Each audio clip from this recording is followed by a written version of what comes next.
c'est pas très éthique de dire ça, mais en fait, pour la bourse, Trump, c'est du pain béni, parce qu'il crée tellement de volatilité avec ses sautes d'humeur, que pour ceux qui ont des stratégies de vol, donc de volatilité, mais c'est un bonheur, en fait.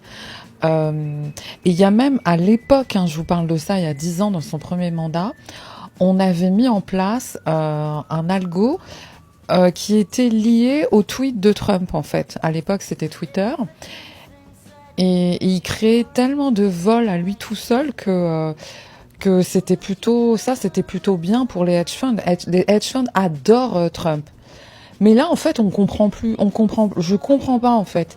Là, logiquement, pour son électorat, en fait, je comprends pas sa stratégie pour son électorat.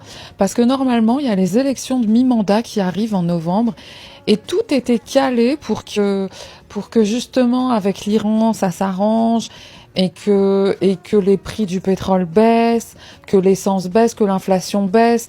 Et du coup, le président de la Banque centrale américaine, il aurait été un un peu plus dovish, c'est-à-dire moins dans une logique de hausse des taux.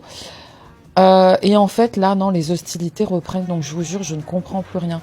Il y a des discussions en sous-marin, de toute façon, qu'on n'a pas et qu'on ne comprend pas. Même si on est spécialiste en géopolitique, en économie, en finance, tout ce que tu veux.